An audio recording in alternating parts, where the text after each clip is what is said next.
Diálogo en Panamericana. Una producción del Departamento Periodístico de Panamericana en su mejor estilo.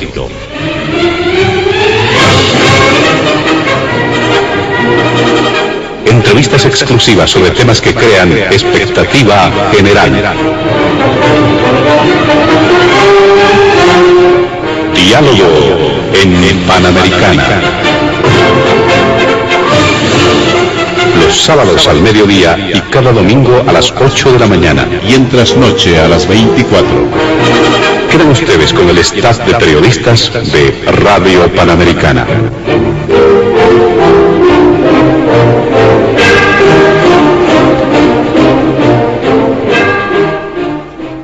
¿Cómo están, amigos de todo el país? Bienvenidos a Diálogo en Panamericana.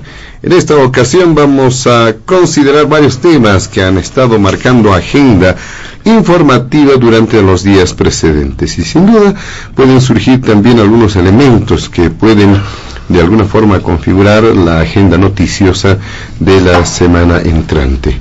En el primer punto de Diálogo en Panamericana hemos visto por conveniente revisar algunos criterios en torno a las perspectivas del censo de población y vivienda en función de criterios adversos acerca de la fecha en la que debe realizarse esta consulta nacional. Si bien hay una decisión que a través de un decreto supremo se establece entre mayo o junio del año 2024, existen posturas, planteamientos de que este evento debe realizarse el año 2023, incluso concluyendo algunas tareas previas que forman parte precisamente de todo este trabajo hacia el censo de población y vivienda. Bueno, este es el primer punto de diálogo en Panamericana.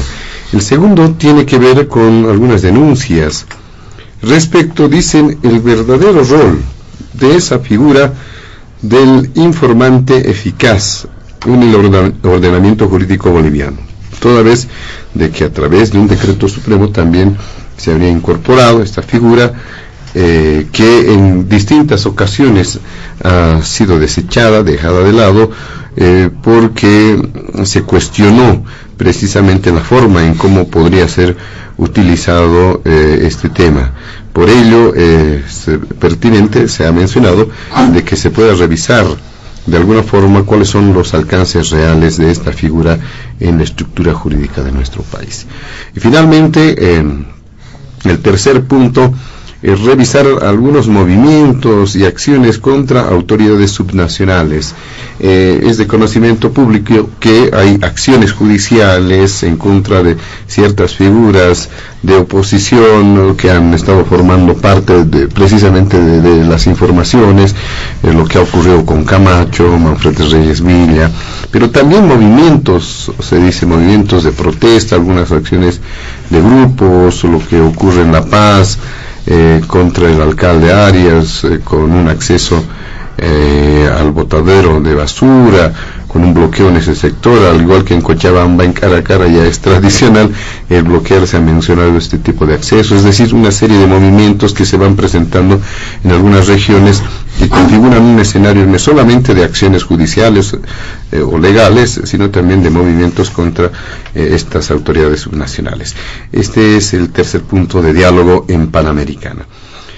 En el marco precisamente de estos tres puntos vamos a estar desarrollando el programa y damos la bienvenida a nuestros invitados especiales de este fin de semana, y como ya es usual en el programa hemos realizado un sorteo previo para establecer el orden de participación de nuestros invitados, y por ello vamos a dar la bienvenida inicialmente al ex dirigente de la Central Obrera Regional de la Ciudad del Alto, abogado indígena, don Roberto de la Cruz.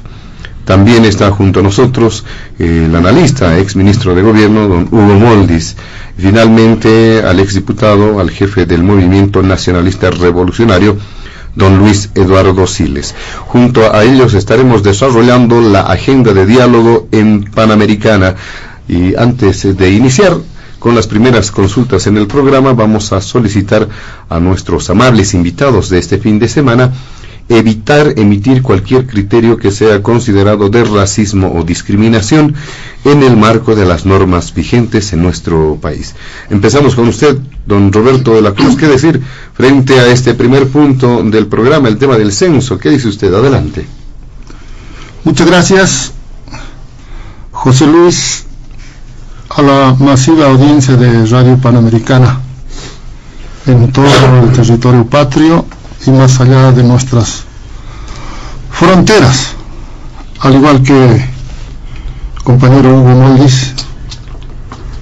De misma manera saludar a señor Chiche Siles, quienes son panelistas de la fecha. Censo. Intentaré manifestar en este diálogo, sin ser oficialista, peor una posición de la oposición, sino del ciudadano común, de la población que no tiene la voz. Haré esfuerzo de expresar ese sentimiento de la población con relación al tema del censo. A ver, es cierto que el censo es una operación esencialmente técnica que debería ser parte de las políticas del Estado y no parte de las políticas gubernamentales, sino del Estado. ¿Para qué? Para fines de planificación y proyección estratégica desde el nivel central para las entidades autónomas. De esta manera reflejar parámetros e índices de desarrollo humano que debe realizarse para proyectar el desarrollo del país, por lo menos para una década, con una mirada de una década. El resultado de un censo tiene evidentemente implicaciones políticas, económicas y también sociales. Políticas porque reconfigura la representación parlamentaria en la Cámara de Diputados en función al crecimiento de la población en un determinado territorio, ciudad o circunscripción respectivamente. Por ejemplo, el Alto, José Luis, a estas alturas tranquilamente ya se cuenta con una población de aproximada 1.200.000 habitantes, pero solo tenemos 4 representantes parlamentarios de las 4 circunscripciones uninominales, mientras que otras regiones solo con un menor porcentaje mínimo de población, pero tiene una representación de un escaño. Entonces, aquí hay completamente un desequilibrio. En el tema económico, porque en función a esta población, resultado del censo, se asignan los recursos económicos a los departamentos y municipios. Además, porque socialmente mide los rasgos de pobreza moderada y extrema, y el nivel de ingresos y sus condiciones de vida, como ser vivienda, servicios básicos y otros servicios con lo que cuenta o carece la ciudadanía. Por eso digo que el censo, sí, es una actitud eminentemente técnica que se constituye en una base de datos para planificar las políticas, repito, públicas, con visión de derechos humanos, a implementarse desde los sujetos políticos que circunstancialmente gobierna un Estado. Aquí, por ejemplo, con esta visión, hace la recomendación las Naciones Unidas con una agenda de desarrollo 20 a 30, 17 objetivos de desarrollo sostenible. Y estas recomendaciones de los 17 objetivos que buscan el desarrollo sostenible, el nivel central del gobierno boliviano no está priorizando su cumplimiento. Asimismo, en la actualidad, el gobierno, desde un punto de vista político y económico, si miramos con un lente independiente, está manipulando la realización del censo. Yo sospecho que no quiere perder el control de los ingresos económicos que tiene concentrado en el nivel central. En ese marco altamente centralista, donde el poder central se queda con casi 85% del presupuesto general del Estado, dejando una migaja a las gobernaciones y alcaldías solo el 15%. Esto ya se ha tocado superabundantemente, este dato.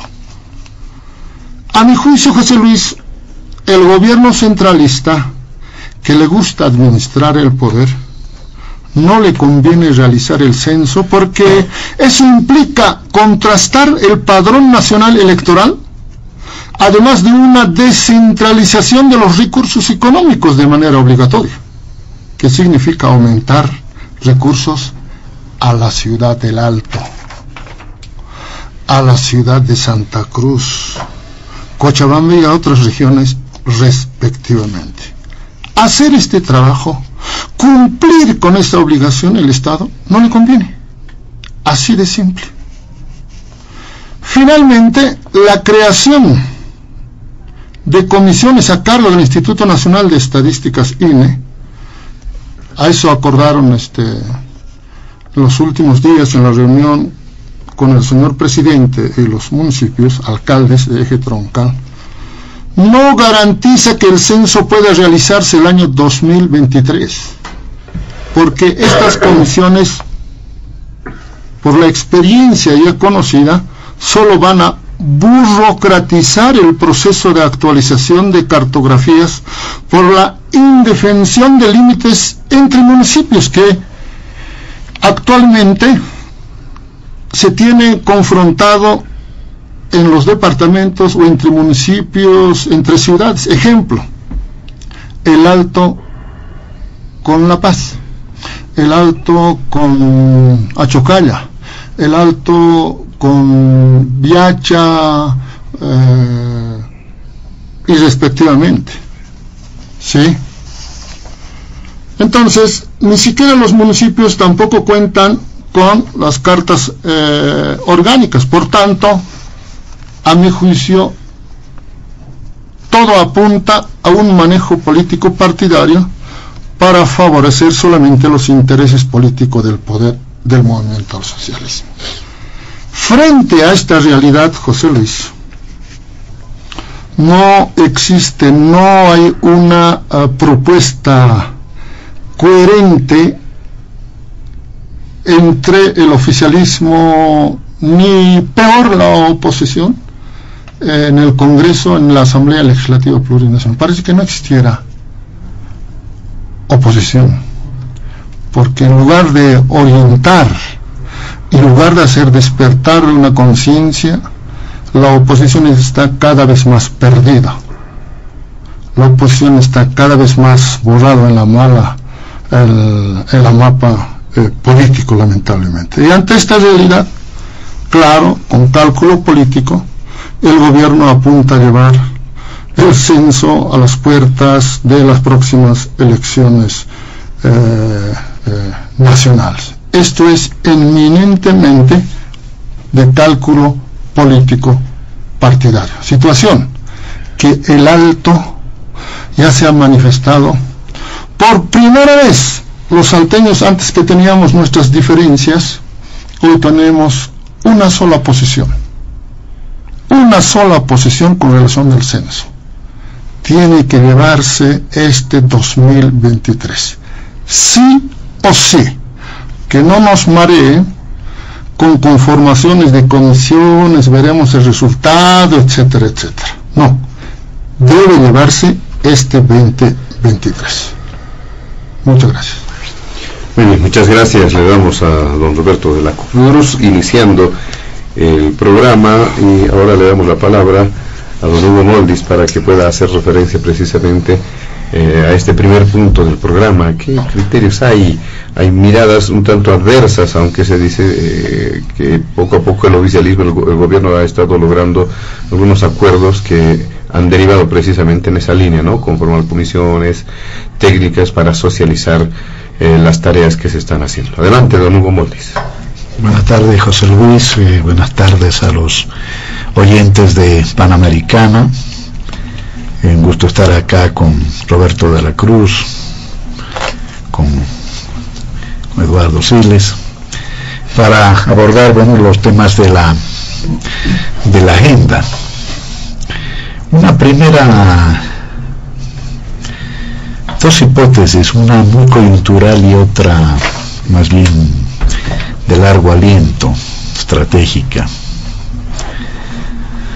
La primera es que hay una confluencia entre las diferentes fracciones de la oposición, cuyo epicentro sigue siendo hasta ahora el ala radical cruceña, que pretende montarse esta vez sobre el censo, es decir, pretende construir una bandera ante la falta de otras, para generar un clima de conflictividad social, de inestabilidad política, y ciertamente ir obstruyendo, ¿no?, minando más bien el camino a lo que ellos consideran un cálculo político electoral. Ahí hay, digamos, un primer elemento que yo quisiera subrayar, y digo esto porque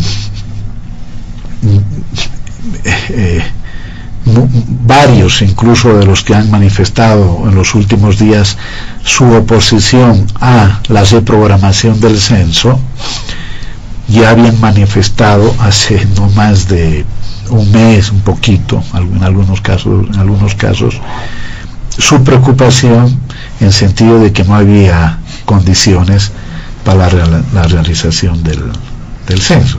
Cambiaron muy rápidamente de posición. La debilidad de esta apuesta está en que la mayor parte de los bolivianos y las bolivianas no quieren conflicto. El mundo está enfrentando un proceso de recesión económica con altos niveles de inflación, producto de la crisis general del capitalismo, agravada por el conflicto militar entre Rusia y Ucrania, y Bolivia está hasta ahora sabiendo, en condiciones también difíciles, está sabiendo navegar en medio de esa recesión económica, ¿no? Un segundo elemento es que la gente apuesta a reactivación económica, apuesta a seguir enfrentando la quinta ola de la pandemia, una pandemia que no se va todavía del mundo y que obliga a seguir a los estados, a los gobiernos, en fin, destinando recursos humanos, financieros para enfrentar, ¿no? Que en el caso boliviano, además de estos elementos que le son comunes a los países en el mundo, que en el caso boliviano se vieron agravados por la ausencia de medidas de parte del gobierno de facto durante un año, y tanto en política como en economía el no tomar medidas oportunas tienden, ¿no es cierto?, a agravar la situación en un contexto internacional como el que acabo de señalar. Bueno, esta es una cuestión general. que tiene obviamente una consecuencia, por ejemplo, en el tema del censo.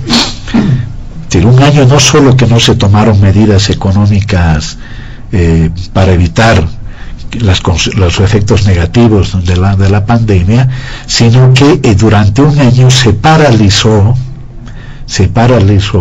el desarrollo de la organización y el desarrollo del censo. Fíjense,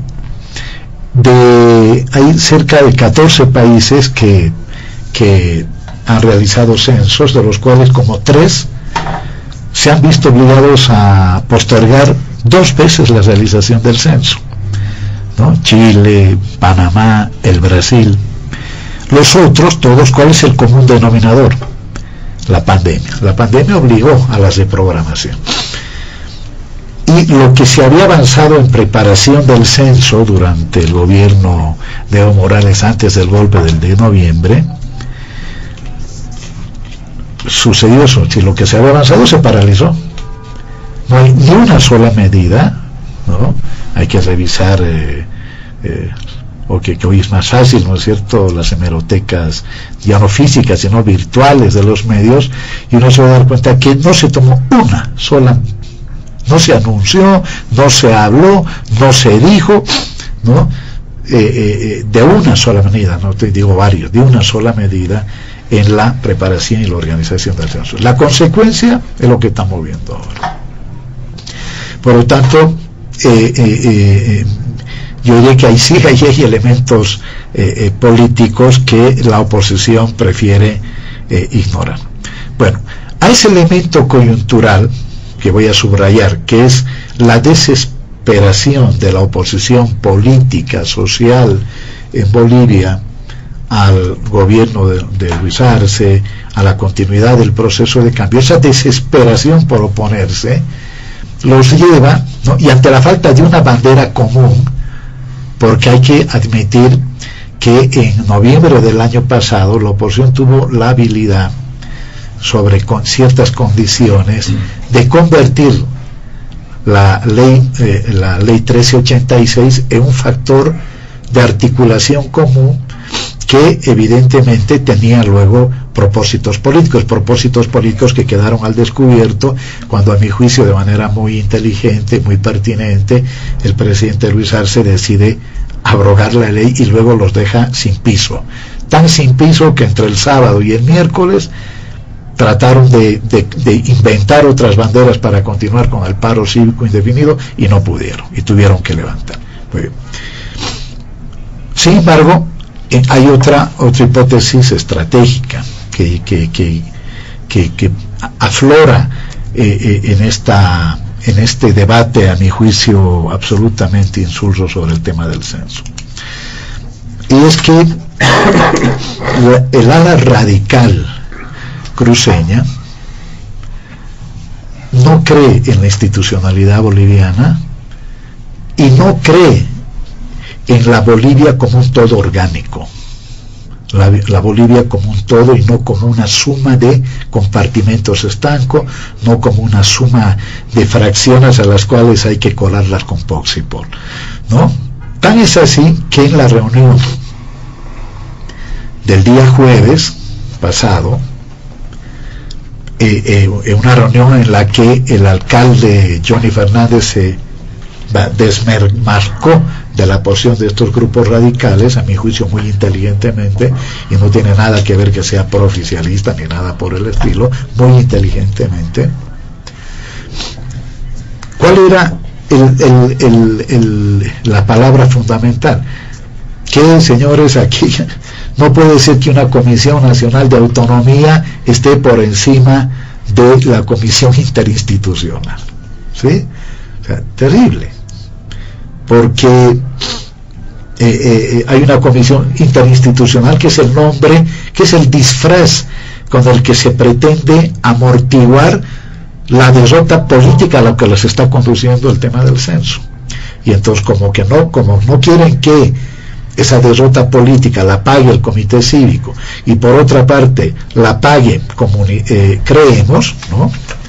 entonces, que son lo más fuerte en Santa Cruz, entonces le ponen un disfraz, le ponen un barniz, comité interinstitucional, ¿no? Aparentemente a la cabeza del rector Cuellar, de la Gabriel René Moreno, pero que en realidad todos sabemos que es simplemente la persona que hace, que dice y que se mueve en función de lo que quiere el señor Fernando Camacho. Entonces,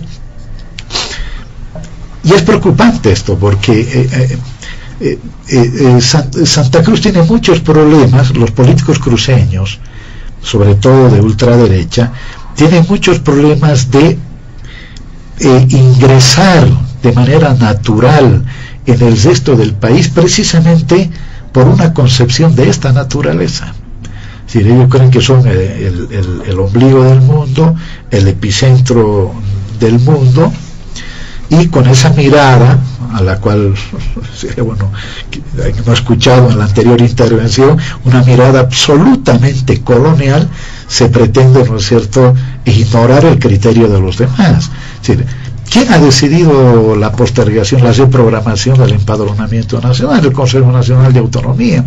¿Quiénes están ahí? El presidente, 3 ministros de Estado, 9 gobernaciones, 5 representantes de la FAM, 5 representantes de los gobiernos de los municipios indígenas y un representante de las autonomías regionales.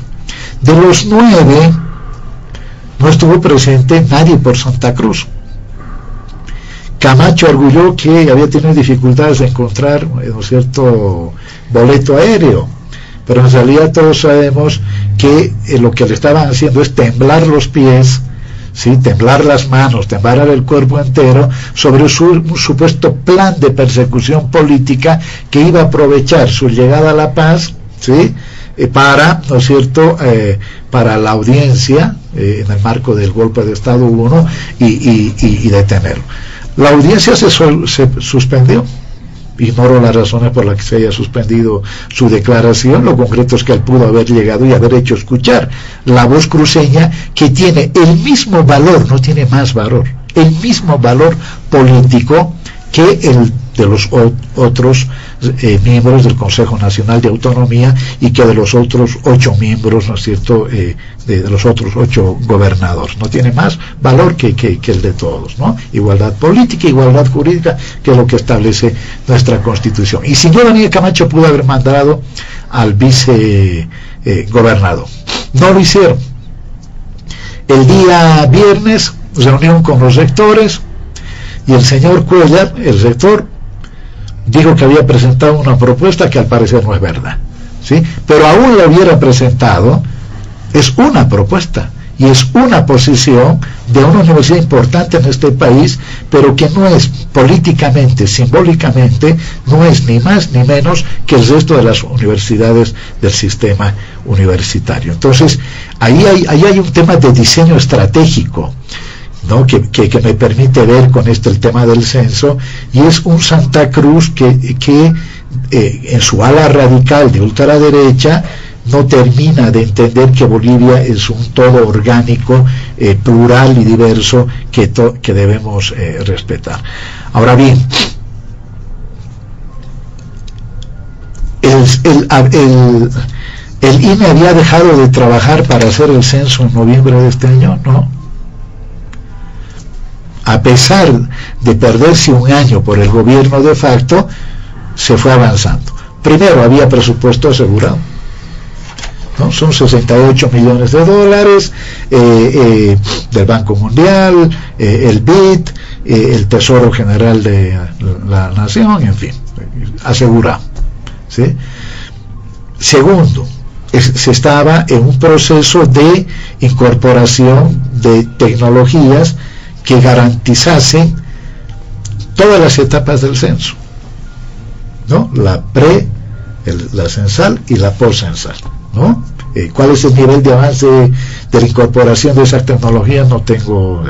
Un proceso de actualización de la cartografía estadística, donde Sí, evidentemente, por algunas razones que ha planteado aquí Roberto de la Cruz, es importante, más que con las gobernaciones, ¿no?, es importante llegar a acuerdos con los diferentes gobiernos municipales, ¿sí?, para no tener los problemas que de una y otra manera está anticipando aquí Roberto de la Cruz, ¿no? Ahora, electoralmente no se olviden, ¿no? Mucho se dice, bueno, el 2024 vamos a estar en un año electoral. Las elecciones son a fines del año 2025, octubre del 2025, ¿sí? No es el año 2024, y por lo tanto confundir papayas con manzanas creo que no. Lo que hace es más bien reforzar la idea de una oposición política y social que no sabe ni lo que quiere ni lo que está haciendo. Ahora, ¿por qué? ¿Quiénes plantearon postergar? Entre ellos plantearon representantes de Pando y el Beni. ¿Por qué? Porque en noviembre viene la temporada de la zafra, ¿no? Y esto es tan válido para este año como para el próximo año. Ya en elecciones, no sé si se acuerdan, creo que eran elecciones primarias, ya surgieron observaciones de esta naturaleza que no fueron atendidas y que evidentemente afectaron el nivel de votación en esos dos departamentos. En síntesis, el censo lo quieren todos, lo queremos todos. Lo que necesitamos es garantizar, ¿no?, más que garantizar, yo diría atenuar cualquier riesgo de observación política aparentemente asentada en algunas consideraciones técnicas que deslegitimen el censo. Para eso, la Comisión Internacional de Alto Nivel, siguiendo la experiencia de otros países en América Latina y el Caribe, lo que ha hecho es más bien a respaldar la decisión del gobierno de la reprogramación. Segundo, el encuentro con universidades. No son comisiones cualquiera, no son comisiones de estudio.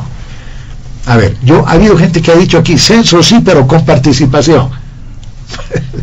¿Sí? Censo sí, pero con participación. Y resulta que una de las conclusiones de la reunión del presidente con las universidades es que las universidades ponen a sus mejores hombres en estadísticas, me imagino economistas y sociólogos sobre todo, para que coadyuven el trabajo del INE.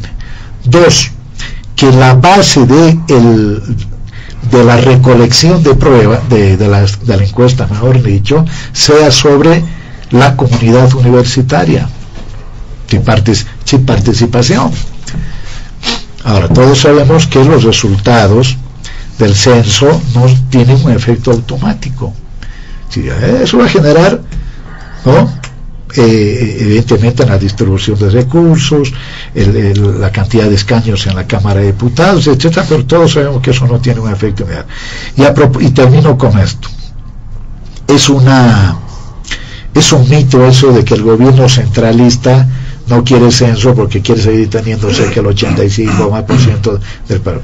Resulta que cuando uno ve la ejecución presupuestaria, Roberto, la mayor parte de las gobernaciones, pero sobre todo las alcaldías, ¿sí?, tienen problemas de ejecución, incluso de ese monto pequeño del que tú estás señalando.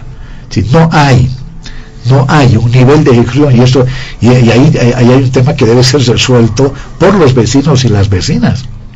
¿Quién ha sido el principal actor en el desarrollo de los municipios en el país? Ha sido el Estado. El gobierno de Evo Morales, ¿sí?, era más importante haciendo obras en los municipios con el programa Evo Cumple que los alcaldes como tal, y sean alcaldes de MAS o opositores. Y hoy el gobierno de Luis Arce, ¿no?, está en la línea exactamente similar. Es decir, es más lo que hace el gobierno central de lo que hacen los municipios y las gobernaciones. De Alajuelense ni que hablar. Si se han aplazado totalmente, es otro tema que deberíamos discutirlo por cuerda separada. Bueno, muchas gracias, don Hugo Montes. ¿Qué dice Don Luis Eduardo Siles, en este primer punto del programa, ¿qué elementos se deben destacar? Bueno, muy buenas, José Luis, un saludo cordial para toda la audiencia de Radio Panamericana y aquí para nuestros contertulios, don Roberto de la Cruz y don Hugo Moldes, para usted y todos los que nos están escuchando. Bueno, usted ha introducido el tema del sorteo, creo que en algún momento va a tener que introducir el tema del tiempo, porque don Roberto de la Cruz estaba llevando nota, habló durante 8 minutos, don Hugo Moldes durante 20 minutos.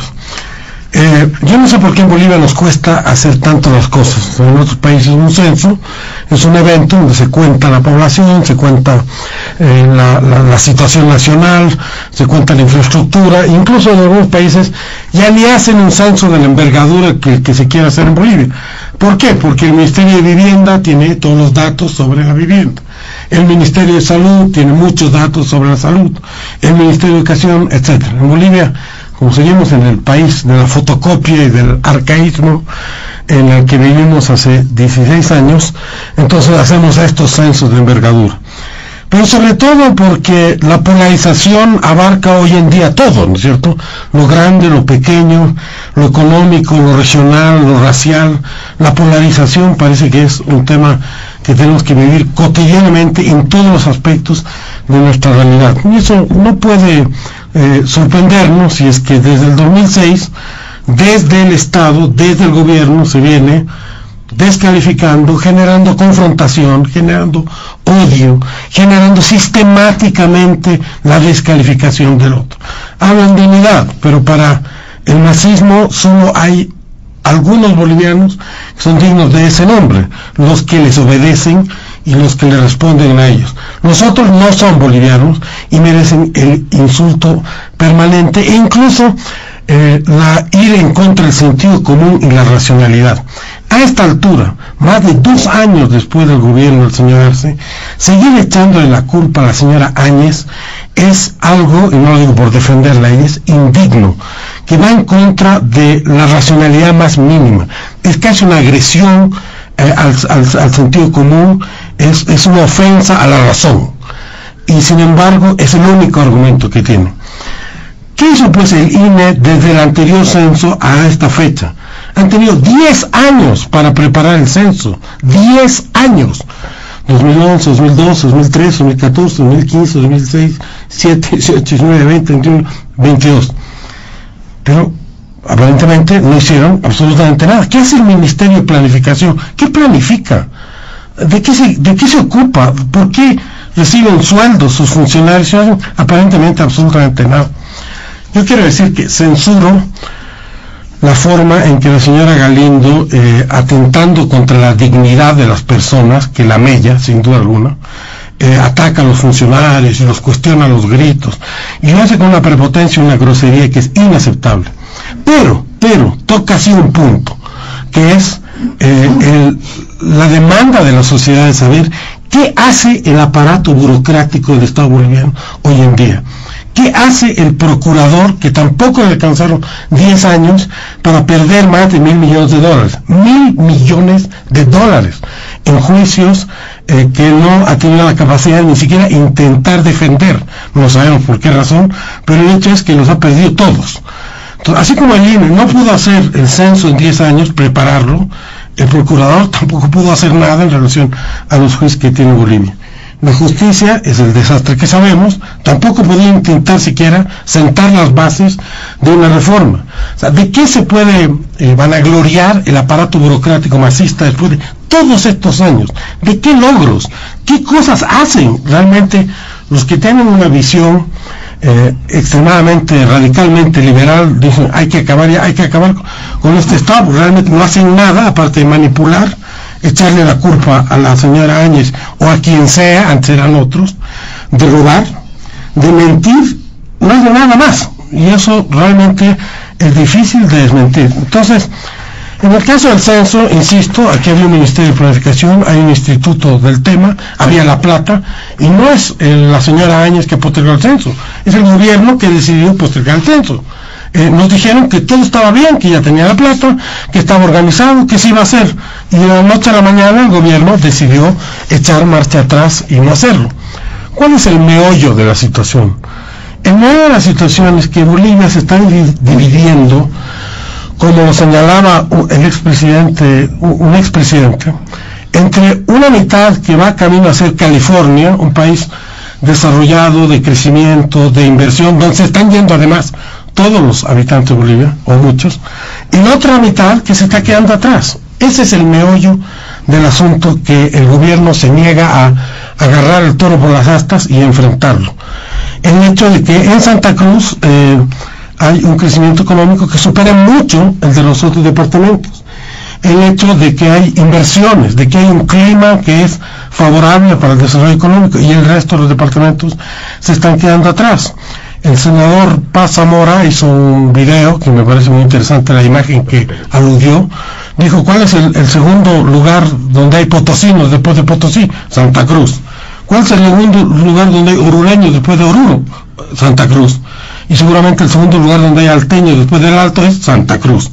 Y eso no es porque los cruceños sean buenos, malos, buenas personas, la derecha cruceña, no, porque ahí se dan una serie de condiciones socioeconómicas proclives al desarrollo. Entonces, el gobierno de Bolivia tiene que ver esto no desde el punto de vista de lo que le interesa políticamente, no desde el punto de vista de lo que le interesa para las próximas elecciones, que es lo único que tienen en su radar, sino desde el punto de vista de lo que le interesa a Bolivia, es decir, cómo equilibrar esta situación. Y para eso necesitamos contar hasta qué punto esto que acabo de describir es así, es decir, contarlo con seriedad y contarlo con responsabilidad.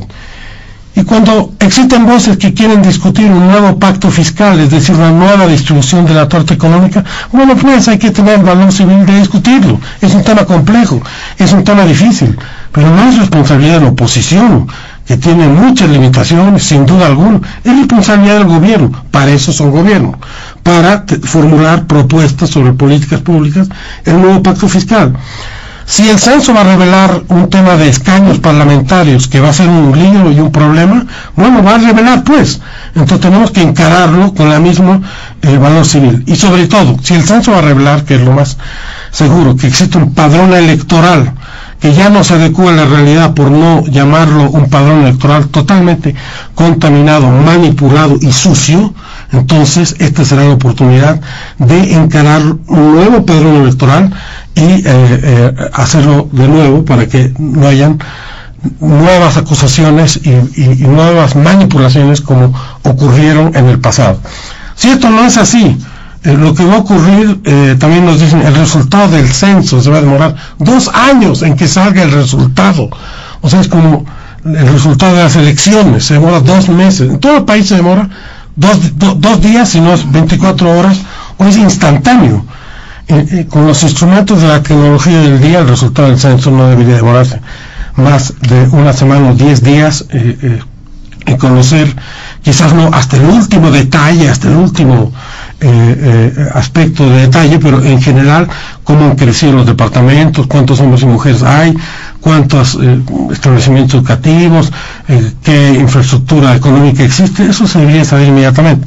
Caso contrario, vamos a pasar del fraude que vivimos el 2019, el fraude de los votos, el fraude político y electoral, al fraude del censo. Y yo creo que eso no lo quiere nadie, porque no es bueno para ninguno de nosotros. Lo que queremos es un censo transparente que se haga a la brevedad posible y pasemos al próximo objetivo, pues, a la próxima tarea que el censo nos señale, nos diga: hay que priorizar esta política pública. Perfecto. Entonces en eso concentrará el Estado y el país sus energías. Hay que dejar de lado esta otra política pública porque no resultó. Perfecto. Pero no sigamos dándole la vuelta y siguiendo con esta historia de que es la culpa de la señora Áñez, que, repito, yo creo que ya eso está desgastado como recurso y no es serio seguir manejándolo. Muy bien, muchas gracias. Le damos a don Luis Eduardo Siles. Vamos a ir avanzando en el programa para evitar restarle tiempo a los otros puntos. Seguramente tienen algunas puntualizaciones en este primer punto, lo van a poder hacer en esta segunda ronda, pero incorporando ya el segundo punto del programa, que tiene que ver con algunas denuncias sobre el verdadero rol, que dice así, de la figura del informante eficaz en el ordenamiento jurídico boliviano, algo que también ha generado bastantes reacciones, informaciones, porque se está cuestionando que de una u otra forma se ha llegado nomás a incorporar esta figura del informante eficaz en las normas, esto a través de un decreto supremo. Sobre el primer punto, si tiene algunas puntualizaciones y ya de lleno también con criterios sobre este segundo punto, don Roberto de la Cruz. A ver, estaba tranquilito, pero no nos provoquen. Mire, a nosotros no nos interesa la ala radical derecha del Camacho, para nada. Es más, el Alto siempre ha tenido diferencias con ese caballerito racista de una posición anti-indigenista, ¿sí? Que quede muy claro, Hugo. Pero tampoco estamos de acuerdo con la ala fascista de la vieja rosca de Evo Morales, que están queriendo confundir. Cuando la gente con un criterio independiente, que no está con ninguno de estos polos extremos, sea calificado de decir quiere reforzar la posición de la ala derecha. Tengan respeto, por favor, con la ciudad del Alto. O sea que todos los salteños que han aprobado esta resolución hace 2 días son derechistas. O sea que todos esos salteños que han pedido que se haga todos los esfuerzos, que el censo se realice en 2023, son los derechistas. No. Es completamente faltar el respeto a esta ciudad que les ha llevado al poder a ustedes.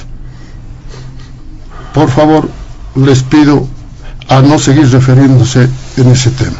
Entre ustedes ya hacen políticas, son políticos profesionales, porque ambos se necesitan para seguir haciendo creer al pueblo que estos viejitos nos van a seguir creyendo que estamos peleando contra la derecha, hay que mencionar, etcétera, etcétera. No estamos de acuerdo con ninguna de esas posiciones, y por eso el Alto ha dicho hay que apoyar a este gobierno entre tanto y cuanto está gobernando escuchando al pueblo, a Arce Catacora y de David Choquehuanca. Sí, esa es la posición. Pero escúchenos pues, nuestra posición ha sido que el censo se realice este 2023. Hay que extremar esfuerzo. Es cierto también que en algunos países se han suspendido la realización de los censos, pero cuando estaban en su pico alto era comprensible. Sí, por tanto ya no merece más consideración en ese aspecto. La cartografía que existe en el INE, Hugo, es del 2012, ¿no es cierto?, en que se quita la población a área urbana para dársela a área rural. Eso es real, no podemos mentir. Esto por el discurso indigenista en su momento del MAS, que ahora ya afortunadamente ya ha sido descubierto, no tienen nada de indígena. Se miran sus ministros, todos son potitos blancos, pecaritas, zuncararas, no sé si son lapararas, no creo. Pero con eso el MAS, de darse el censo pronto, la población con nueva cartografía, yo creo que reforzaría, eso sí, a la población urbana. Y ahí el MAS se encontraría perdido en el eje central. El MAS podría tener poca bancada. Ese es un tema político. Eso les interesa, no les conviene. Por eso ha forzado el discurso que el censo sea para el 2024, para que los demás pidan para el 23, etcétera, descalificar, así como se acostumbra a hacerlo. Para finalizar, mire, este tema, José Luis, es cierto que en esta reunión amigable, han salido contentos los alcaldes en esta reunión con el señor presidente, ¿no?, conformado con los alcaldes, la conformación de comisiones, se pueda priorizar el trabajo técnico del tema de la elaboración de la cartografía en la parte técnica. Y posteriormente, no importa, en el último trimestre de 2023 se lleva adelante, tranquilamente se puede llevar inclusive en el mes de diciembre, ¿sí? Porque de seguir retrocediendo al 2024 es nomás ya hubo las puertas ya del año electoral, ¿no? Entonces, por eso pedido de que no nos sigan estigmatizando que esta posesión, que no es del Camacho. Si el Camacho quiere aprovecharse de esto, el hombre está completamente equivocado, sino es una posesión independiente, unánime de la ciudad de El Alto. Yo confío que el presidente tiene voluntad política y puede hacer esfuerzo para que se pueda efectivizar la realización del censo el año 2023. Solamente eso para completar en este primer punto. Con el segundo se puede hacer introducción. Ok. Lo de informante eficaz, ¿no? Reciencita se aprueba el decreto supremo 4757, que ya fue promulgado el 13 de julio de 2022, sin haberse analizado y peor socializado. Y esto, cuando hablamos de informante eficaz, preocupa. Ahora que se ha aprobado esta norma nacional, al respecto yo quiero manifestar, José Luis, que este caso de colaborador eficaz se puede advertir que es una medida completamente político-partidaria, eso sí, que viola la propia Constitución política del Estado, porque el ministro de Justicia rompe a los principios de independencia judicial, separación y coordinación de los órganos de poder al asumir rol de fiscal y de juez en base a la toma de declaraciones al colaborador eficaz. De ser así, la Constitución está siendo violado, porque ya no habría independencia judicial. ¿Por qué? Porque un ministro se va a inmiscuir en el tema de investigación. La implementación de esta figura jurídica, José Luis, de colaborador eficaz, en realidad va a ser un delator, un condicional obligado a implicar a otras personas. Mejor si son librepensantes o de una oposición independiente, puesto que el ministro de Justicia, repito, se convertirá en juez y parte de esta investigación, usurpando completamente de esta manera funciones del Ministerio Público. ¿Qué es informante eficaz? A mi juicio, aquel que va a denunciar. Un informante o un agente encubierto. ¿Crees, José Luis, que entre ellos, cuando cometan algún ilícito, etcétera, se van a denunciar o entre terceros? No, más al contrario, hemos visto hay montones de antecedentes, se van a encubrir. Eso quieren imponer. El ministro de Justicia debe aclarar al respecto muchos aspectos. Considero que esto va a ser un fracaso, mientras no exista un Estado de Derecho o reforma judicial que la gente está pidiendo a gritos. Se realice una reforma judicial. ¿Pero cuándo se va a realizar? Si no hay voluntad política del poder. Creo que nunca. Además, esta figura se acomoda a los tipos penales o a los tipos de gobierno. Esta figura se acomoda a un tipo antecedentes por demás conocer de los gobiernos, entre comillas, socialistas del siglo XXI, que buscan el control total de la justicia y los otros órganos del Estado. En Bolivia, del Estado plurinacional.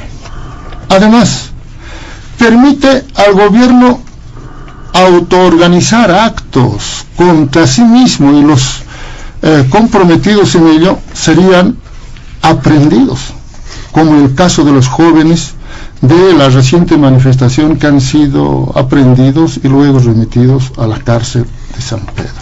Ese es el objetivo. Sería bueno que estos informantes actúen, en Chinaota o en el Chapare, para capturar las armas o para encontrar las armas sustraídas en la FELCN por los chapareños. No va a haber, porque están en el poder, están en el gobierno. Pero ante esta realidad de violación al ordenamiento jurídico en nuestro país, a la constitución política del Estado, Hanut Hiti, la oposición, es lo que más nos indigna de esa gente víctima, que nos consideran como sus ovejas. No hay nuestros portavoces en el Parlamento. No hay alguien que diga esta boca es mía para hacer despertar a la población, para que no continúen imponiendo normas como esta, la que se ha impuesto, efectivamente para descabezar opiniones diferentes, independientes, etcétera.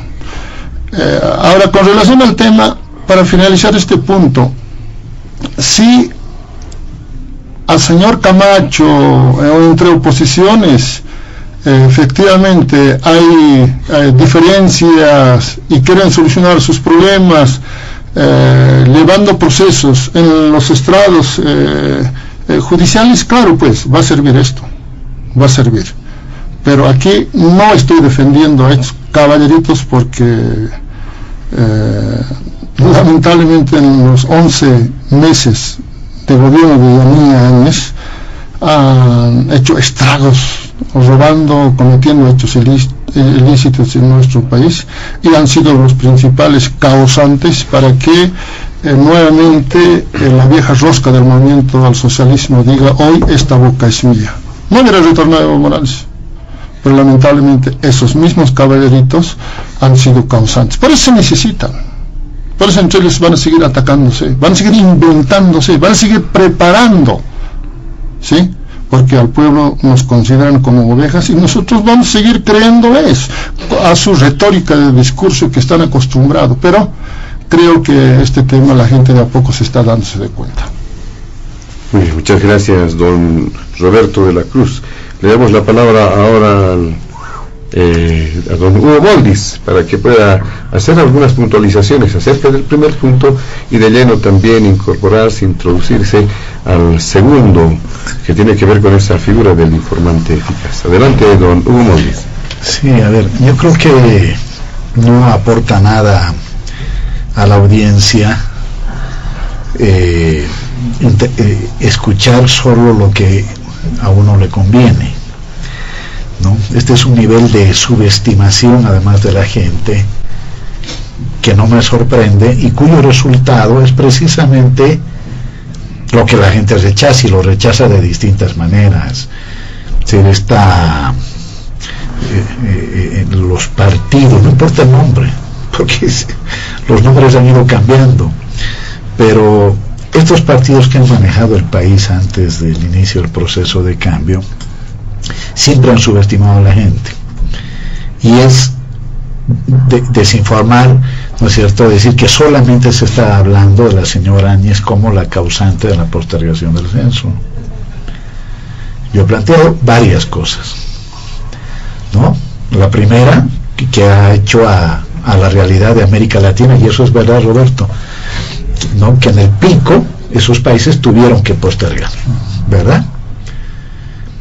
Hoy, y otros países han postergado por los efectos económicos de esa pandemia. Es decir, el país, América Latina, está saliendo de una pandemia sin tener las medidas que mal se han puesto de acuerdo en Europa, 200 millones de dólares, 200.000 millones de dólares para compensar los efectos de la pandemia. En Estados Unidos, republicanos y demócratas igual, y en América Latina ningún organismo internacional ha logrado generar un encuentro de los latinoamericanos, así sean de derecha, izquierda, etcétera, hablo a nivel de gobierno, y una canasta común para reactivar la economía latinoamericana y caribeña. La OEA ha estado más metida en avalar las intervenciones y los golpes que metida en otras cosas. Pero un año en economía, yo decía que es garrafal, tiene consecuencias gravísimas, y un año en desarrollo institucional también, ¿no? Simplemente anotado con una de las causas, ¿no? Que Marx decía que lo concreto es el resultado de múltiples determinaciones, no de una sola, y esas múltiples determinaciones tienen que ver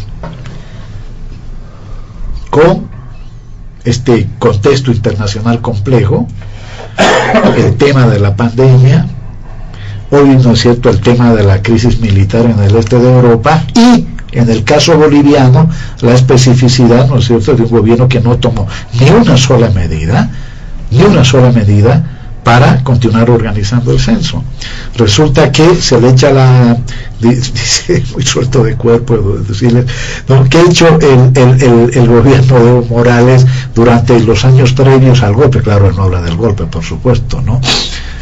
Pero lo cierto es que la historia, ¿no?, es continuidades y discontinuidades, y hay un año del que evidentemente no quieren hablar por una diversidad de razones, un año que ha sido, ¿no es cierto?, nefasto en términos de consecuencias económicas, políticas e institucionales para el país. El censo, yo creo que lo necesitamos todos. Va a haber un cronograma. ¿Qué es lo que va a determinar, a mi juicio, el cronograma final? La visita del INE desde la próxima semana, y va a empezar por Santa Cruz, para explicar los avances técnicos y el cronograma, ¿verdad? Ahí los bolivianos y las bolivianas vamos a ver a ciencia cierta si nuestra interpretación de que el gobierno no quiere censo el 2023 porque está calculando electoralmente, o más bien si la reprogramación al 2024 tiene razón de ser porque hay estos ajustes que inevitablemente se deben hacer, ¿dónde se van a dirimir? Con información, Roberto, con información, ¿no? Lo demás es actuar si la información arroja que es viable, eso estoy diciendo, podría llevarse, eso, ¿no? Estoy diciendo yo. ¿Qué dice el decreto? El decreto dice hasta mayo, junio del 2024 como máximo. Ojo, sí, eso dice el decreto. Hay la posibilidad de que sea mucho más antes. Si el cronograma, si los ajustes técnicos, si los aportes técnicos, no políticos, ¿no es cierto?, creo que muestran eso de que es posible. Yo creo que la voluntad política del gobierno está ahí. Yo estoy absolutamente convencido, porque necesitamos este instrumento para los gobiernos subnacionales, para el gobierno nacional, incluso para ponernos de acuerdo en medidas en políticas públicas que nos permitan seguir saliendo del hoyo económico en un contexto complicado. Es decir, ser el país, uno de los pocos países que tiene hasta ahora el nivel más bajo de inflación en el mundo, en un contexto. Oye, ¿sabes qué? Por muy opositor que sean, deberían tener la hidalguía de reconocer, es decir, quiere decir que algo se está haciendo bien, ¿sí? Y creo que hay que cuidar eso. Y Roberto decía extra micrófonos que en el Alto ya no quieren paro, ¿no? La gente quiere trabajar, la gente quiere salir de este momento complicado. Paros cívicos, bloqueos no nos llevan en este momento absolutamente a nada. Y yo no soy una persona, y menos Roberto, de que ignoremos la importancia de la lucha social y de la lucha popular. A veces se han tenido que tomar medidas para el bien del país, ¿sí? Pero hoy esas medidas que pretende tomar, y no es el Alto por si has entendido mal, Roberto, y si lo he hecho, pues lo aclaro, ¿no? Yo creo que el Alto es una ciudad fundamental en la construcción de la bolivianidad, en la construcción del Estado plurinacional. Y se pueden tener a veces diferencias de criterio, pero el Alto es fundamental y seguirá siendo fundamental. Pero hay otros sectores, ¿no es cierto?, que se quieren apoyar en todo, pero absolutamente en todo, para lograr lo que no pueden lograr de otra manera, porque no tienen otra propuesta de país, ¿sí? No tienen. Si la cancha ha sido rayada.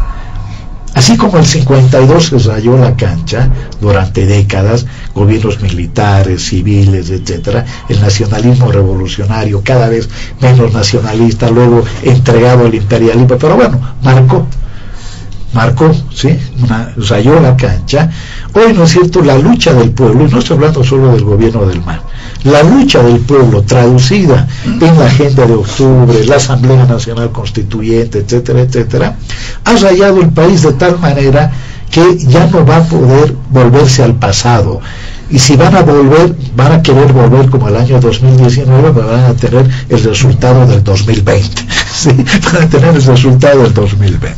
Bueno, así que voluntad política, esperar, ¿no es cierto?, el cronograma, conocer, imbuirnos técnicamente en lo que se está haciendo, y a partir de ahí, ¿no es cierto?, de la manera más responsable, hacer aportes para la realización del censo. Y si el cronograma y si los ajustes técnicos pues llevan a plantear que sea antes, yo personalmente creo que el gobierno del presidente Luis Arce no se va a generar un conflicto político por algo que más bien necesitamos todos, que es un empadronamiento que nos dé un montón de cosas que ya planteó incluso Roberto, y que estoy de acuerdo.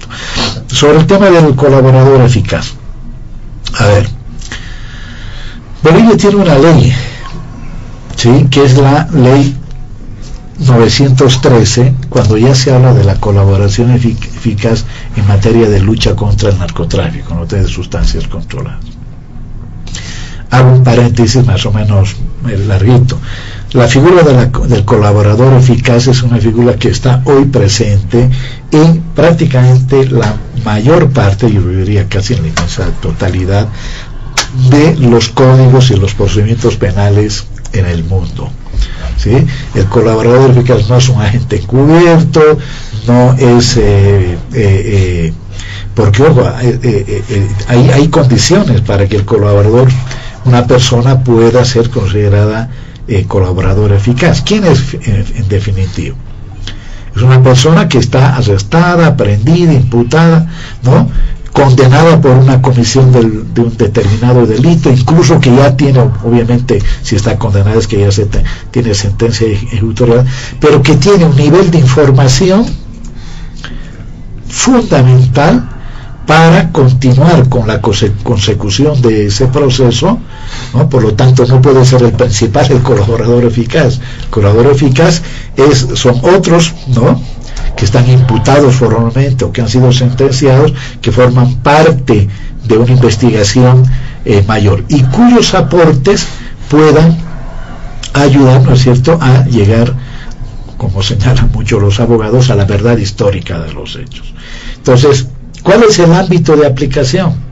Es uno, el tema de sustancias controladas, que ya está vigente, y dos, el tema de corrupción.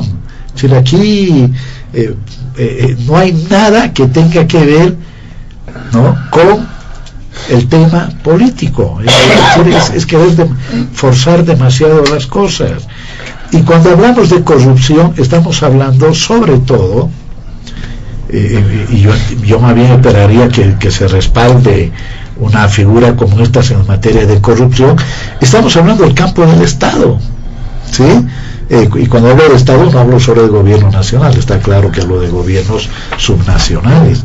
Es más, y a veces muchos de los casos de corrupción que a veces no se visibilizan, y lo sabe Roberto, a veces está en el campo de los municipios, las alcaldías, ¿no? Entonces, ahora, el Ministerio de Justicia va a ser el que determine quién es colaborador eficaz o no, Ahí no hay ese nivel de injerencia, Roberto. ¿Qué es lo que hace el Ministerio de Justicia? En este caso, reitero, ya para la lucha contra las sustancias controladas, etcétera, hay una ley, ¿no? La ley 913. Lo que hace es recibir la solicitud de alguien que quiere encuadrarse en la figura de colaborador eficaz. Esa solicitud, ¿qué tiene que hacer el Ministerio de Justicia? ¿Quién tiene que determinar si cumple o no cumple los requisitos para colaborador eficaz? El Ministerio Público, ¿sí? Y el Ministerio Público, en función de la valoración de la información que tenga esta persona, este colaborador eficaz, determinará, ¿no es cierto?, luego con el juez si es procedente o no es procedente. Ojo, no nos olvidemos que uno de los resultados de la colaboración eficaz es, por ejemplo, poder bajar la cuota de alguien que haya sido sentenciado, por ejemplo, pero cuya información sea tan importante que si fue condenado esta persona por colaborador a 5 o 7 años, quizá le puede disminuir la pena o incluso extinguir, ¿no es cierto?, la sentencia, dependiendo del nivel de información que tenga. Así que son técnicas especiales de investigación hoy en el mundo. Las pruebas, y lo saben los abogados, para hacer pruebas tienen que ser documentales, ¿no es cierto?, tienen que ser testimoniales, tienen que ser periciales. Dentro de las periciales están las investigativas de campo, ¿no? Y lo que hace, ¿no es cierto?, es lanzar evidentemente una figura, reitero, de vigencia universal, para que la persona que está siendo investigada por un delito, o que ha sido condenada por un delito, ya sea de sustancias controladas o ya sea de corrupción, enriquecimiento ilícito, etcétera, etcétera, ¿no?, pueda, ¿no?, y sea conocedora de información, pueda, ¿no es cierto?, usar esa información para su propio beneficio. Si aquí no hay figuras, ¿no?, si se lee bien el decreto, por las que se pueda tener el temor injustificado, digo yo, de que esto sea utilizado como un mecanismo de persecución política. Eso no existe. Lo demás es una susceptibilidad, en algunos casos producto del desconocimiento de este tipo de figura, y en otros casos producto de una manipulación que pretende jugar con el temor de la gente. Muy bien, muchas gracias, don Hugo Moldis. Le pasamos el micrófono también a don Luis Eduardo Siles para que pueda hacer referencia también a las mismas características, ¿no?, si tiene algunas puntualizaciones en torno al primer punto, y hacer referencia también a este segundo punto sobre la figura del informante eficaz. Adelante, don Luis Eduardo Siles. Bueno, brevemente sobre el primer punto. Obviamente, si un año es importante, ¿cómo sabemos de importante? 16 años. O sea, 16 veces más importante, 16 veces más tiempo, 16 más veces más administración de recursos. Un año que yo no defiendo especialmente al gobierno de la señora Ángel, creo que fue un desastre en muchos aspectos y la critiqué en su momento, pero un año en pandemia, sin mayoría en el Congreso y con gente que ahora dice que hay que trabajar, pero en esa época estaban bloqueando, hasta el oxígeno estaban bloqueando en la época de la pandemia. Entonces veía un tuitero que decía: los masistas que salen a trabajar quieren trabajar cada vez que los cívicos se reúnen. Lo decía esto sarcásticamente, me parece que describe una situación. No hay nada peor, no hay nada más dañino, no hay nada más arbitrario que el bloqueo, que se ha institucionalizado como recurso por parte del movimiento del socialismo hace 20 años, que ha hecho el bloqueo la forma en que tenemos todos de expresarnos en este país, porque no se obtiene nada sin bloqueo, y eso está muy mal, porque no es la forma en que vamos a solucionar los problemas ahora o nunca. Sobre el segundo punto, este Estado masista, ya después de casi 2 décadas de estar institucionalizado, lo describíamos como un Estado pesado, partidizado, corrupto e inepto. Realmente no hay muchas políticas públicas de las cuales se puedan vanagloriar, pero hay un área donde sí hacen gala de creatividad, de imaginación y de recursos de ingeniosidad, y este es el tema de la justicia. El broche de oro de esos recursos de, entre comillas, ingeniosidad, fue decir que repostularse es un derecho humano. Después cranearon hacer elecciones judiciales, una aberración desde todo punto de vista, que ha fracasado rotundamente y a la que probablemente nos tenemos que enfrentar de aquí un año porque la han puesto en la Constitución, pese a que no tuvo ningún resultado positivo. Y otras aberraciones que han creado son decir, por ejemplo, como decía el ministro Lima, de que a la señora Áñez no se la juzga como expresidente, sino como senadora, no se le aplica un juicio de responsabilidades porque ahí no tendría derecho a apelar. Y la próxima genialidad que han craneado es esta historia del colaborador eficaz. Hay que decir que objetivamente en los hechos, todos los que espontáneamente han colaborado de estos años denunciando hechos de corrupción han acabado acusados y en algunos casos han acabado torturados y muertos, como el señor Marco Antonio Aramayo, ¿no es cierto?, que denunció el caso del Fondo Indígena. Él no necesitó de ninguna ley de colaborador eficaz, simplemente lo denunció. Bueno, le costó la vida denunciarlo. Y hay muchos otros. En el caso de los escándalos del Banco Unión, los mismos que denunciaron acabaron presos. Ahora bien, esta norma, esta figura, estaba en el decreto, en la ley 1386 sobre Estrategia Nacional de Legitimación de Ganancias Ilícitas, que fue abrogada, y que fue abrogada porque el pueblo salió a la calle a decir que no estaba de acuerdo con esta ley. Entonces, escuchando al pueblo, entre comillas, ahora la ponen subrepticiamente mediante un decreto. Eso no es mucho escuchar al pueblo, eso es tratar de mamar al pueblo más bien, en vez de escucharlo, porque si me hicieron abrogar una cosa y la vuelvo a poner, no demuestra, digamos, mucha hidalguía ni demuestra mucha objetividad. Ahora bien, contrariamente al que nos ha explicado Hugo, el artículo 8 de la ley, del decreto, claramente dice: son entidades competentes para recibir, evaluar y determinar el alcance de acuerdo de colaboración eficaz las siguientes instituciones: A, el Ministerio Público; B, el Ministerio de Justicia y Transparencia Institucional a través del Viceministerio de Transparencia Institucional y Lucha contra la Corrupción. Si otro fiscal o autoridad judicial, en cumplimiento de sus funciones, toma conocimiento de la disposición de una persona de celebrar un acuerdo de colaboración eficaz, deberá remitir dicha solicitud a conocimiento del Ministerio de Justicia y Transparencia Institucional, siendo prohibido realizar todo tipo de negociación o promesa con el colaborador eficaz. Artículo 8 del decreto. Entonces, esto significa que el señor Lima se está sustituyendo al Poder Judicial. Esto es prácticamente un golpe de Estado al Poder Judicial. Es decir, él está agarrando la Constitución, la está botando al basurero, los derechos constitucionales de los ciudadanos, las libertades más elementales, y está determinando de que él se sustituye al Poder Judicial. Y al hacerlo de esta forma, está violando los artículos 12, 21, 22, 115, 116, 117 y 119 de la Constitución.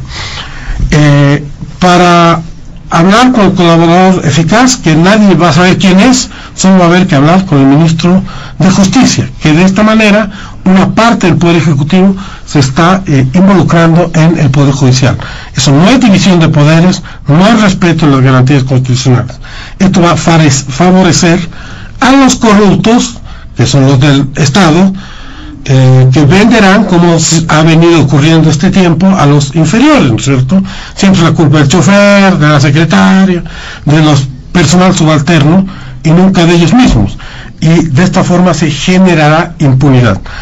Tiene otro aspecto el decreto del colaborador eficaz, y tiene que ver con la alerta migratoria. O sea, la ley boliviana dice que si uno no tiene un arraigo dictado por un juez, entonces uno puede salir del país. Ahora, con un simple telefonazo, que que del ministro de Justicia al fiscal diga alerta migratoria para quien sea, entonces ya no puede salir del país, ni don Roberto de la Cruz, ni mi persona, ni quien sea, porque es una llamada. Eso es sustituirse a lo que dice la ley. Esto se da, por ejemplo, en el caso del señor Manfred Reyes, tampoco lo defiendo especialmente, pero tiene 11 alertas migratorias. Tiene 11 alertas migratorias. ¿Por qué? Pues salió una encuesta que decía que pues tenía alguna posibilidad de obtener muchos votos en la próxima elección. Entonces tiene 11 alertas migratorias. Esto es una manipulación de los derechos y es hacer decretos ley. ¿Quién hacía decretos ley? Los hacía Hugo Banzer Suárez, los hacía García Mesa. Decreto ley, el dictador dice esto. Es lo mismo. ANSA está haciendo un decreto ley mediante el cual se sustituye al Poder Judicial en el tema de la alerta migratoria y en el tema de que hay que el único que va a poder negociar con los de la colaboración eficaz son los del Ministerio de Justicia, ni siquiera los fiscales. Los fiscales tienen que hacerlo con el Ministerio de Justicia. Entonces este es un hito más en lo que ha ocurrido con la justicia boliviana, que siempre era mala, pero definitivamente todos los remedios que se han aplicado son peores que la enfermedad, y es mucho peor hoy que antes.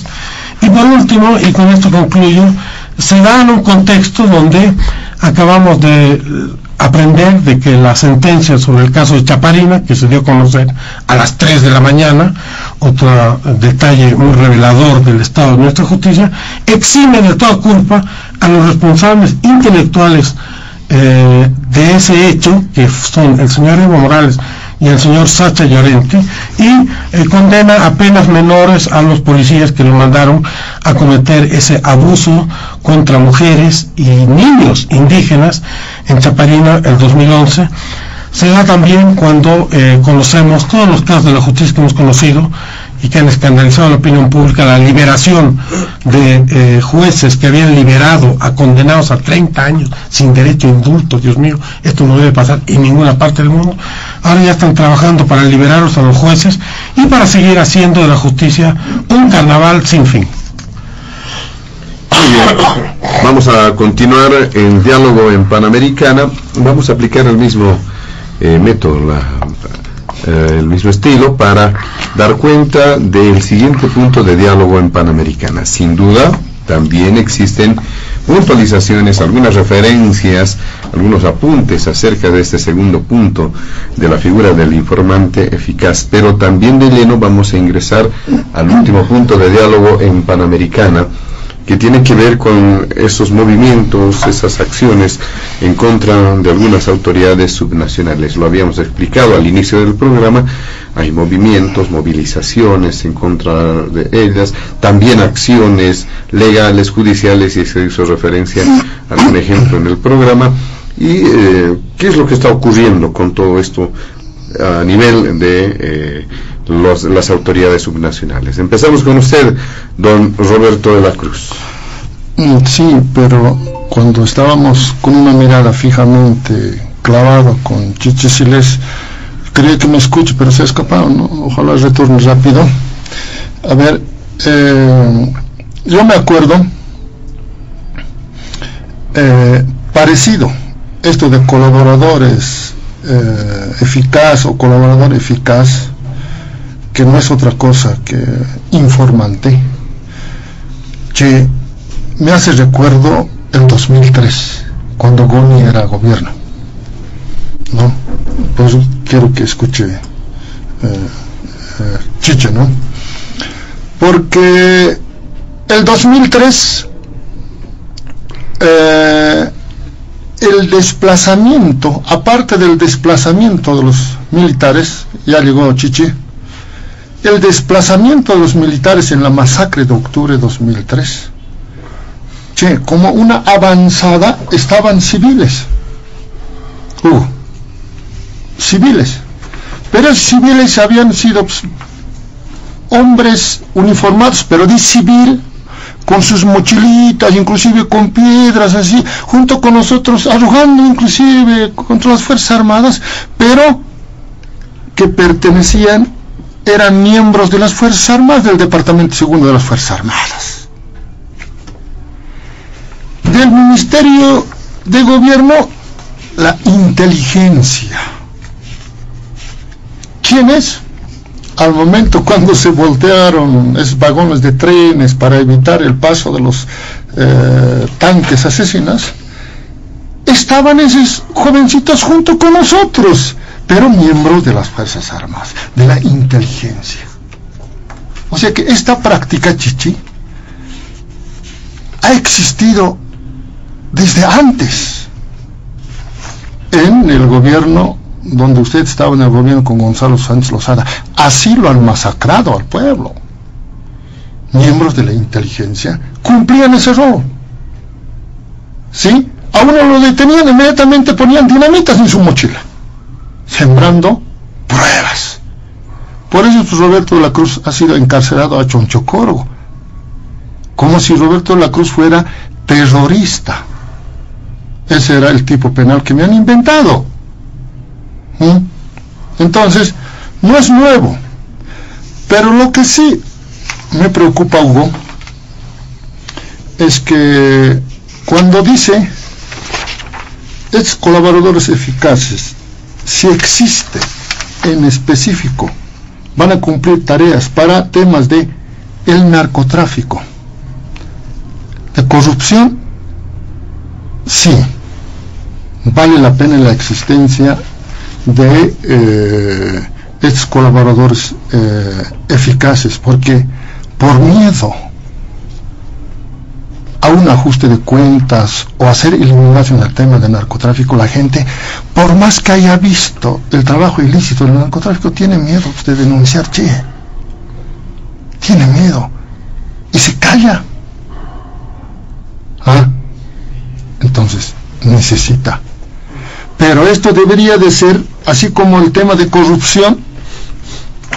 Los empresarios, sabiendo que le están dando a un alcalde un diezmo de 10% o 15%, hasta para recoger un cheque de 3%, pero no denuncia, porque por temor a que va a ser cortado en la adjudicación en el próximo convocatorio, ese empresario. Pero le han pedido, en gobernaciones, en municipios, le están pidiendo ese monto de dinero, pero no denuncia. ¿Por qué? Por temor a que no va a ser adjudicado otra obra próximamente.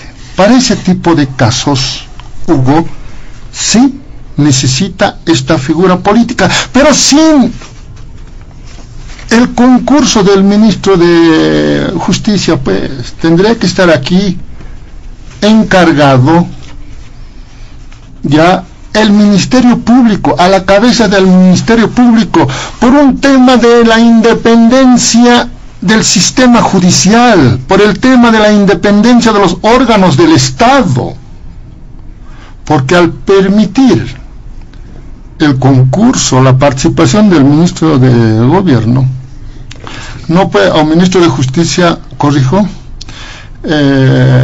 se vulnera la constitución política del Estado, se viola la constitución política del Estado. Esa es la preocupación, porque el ministro, ante cualquier otro delito, el ministerio va a decir de Justicia: ya muchachos, trabajen esto, no me gusta ese cocalero de los yungas, está reclamando hacer respetar.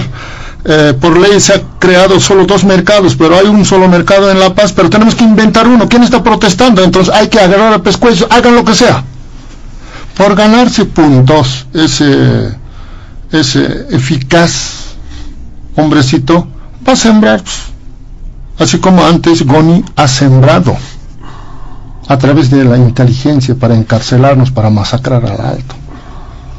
Entonces eso es el temor, Hugo.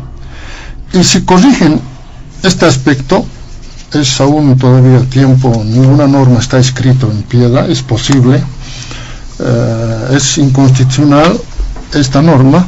Yo creo que sería posible esta explicación. Para terminar, en los 14 años de gobierno, José Luis Elmas ha montado en gobierno de Evo Morales toda una estructura de acción y reacción contra toda manifestación. Ustedes ya le conocen. A Chacachi, que se ha levantado, hay que descabezar. Los cocaleros de Leyungas, Adep Coca, que reclaman sus derechos, respeto a su mercado legal, hay que hacer aparecer muertos, hay que encarcelar, ¿sí? Entonces, este tipo de acciones solo se observan en los gobiernos completamente totalitarios, ¿no? Venezuela, Nicaragua, y entre otros. Yo no voy a defender de delitos comunes que han cometido los sujetos, así sea en Santa Cruz, en Cochabamba, con Manfred Tres Villa, a la señora Áñez. No voy a defender. Se han cometido delitos cuya prueba existe, que con probabilidad es autor de un determinado ilícito, debe ser sancionado, sí señor, pero no inventado.